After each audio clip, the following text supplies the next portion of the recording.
नमस्कार दर्शक बंधु, आपण मैंने शुणी निश्चय घरे जितेबाला लोके किए मरी जाती से माने 11 दिन पर्यंत हो कि 15 रु 20 दिन पर्यंत घरे आत्मा रूपे रुहंती एवं अनेक समय बिलेई किंबा कुकुर रूपे आसी विभिन्न प्रकार हरकत सबू करि थांती। तबे दर्शक बंधु ठीक एमिति घटिथिला मिहिर दास को मृत्यु परे अम्लान तांको घरे अनेक किछि संकेत पाइथिले।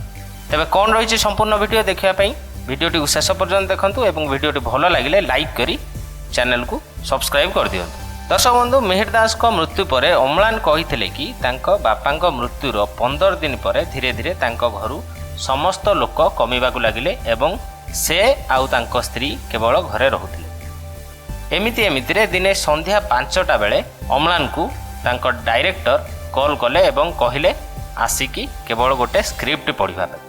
तेबे डायरेक्टर पाखरु एक कथा सुनी सारी अम्लान डायरेक्टर पाखक चली गले एवं तांको स्त्री को कहीदे गले कि से जदि किसी असुविधा हेबो तांको कॉल करिबा पे।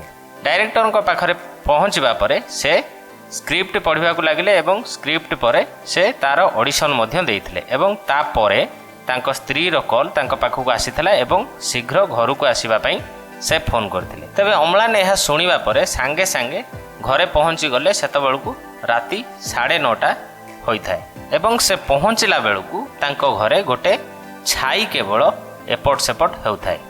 तबे तांको स्त्री पाखरु एभली कथा सुनी से घर सारा टिके भल भाबरे देखिले हेले घरे केही नथिले। एहा तांकर स्त्री रो भ्रम होइथियो भाबी से तांको न डरिबा कहि सोइबा पई चली गले। हठात राति 2टा समय रे घरे किछि पड़िबार शब्द सुबिला एवं यह शुणी तांकर निद भांगी गला। आउ से घर सारा धीरे धीरे बुली चेक करने को लगे केउठू से शब्द आसला भाभी शब्द आसवा जगह को जाउथिबा समय हठात तांकर नजर पड़ला जे गोटे छाई तांको बापांको रूम आड़ को जाउछि।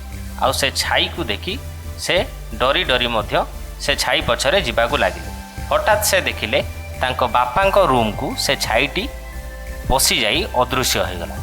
यह देखी से सेठी गोटे मुंडिया मारी सेठारु चली आसिले एवं से भाविले कि एटा निश्चित भावे तांको बापांकर आत्मा। दर्शक बंधु वीडियोटी आपको केमिति लागिला कमेंट करी जणाइबे। वीडियोटी भलो लागिथिले चैनल को सब्सक्राइब करी वीडियो को लाइक कर देबे। धन्यवाद।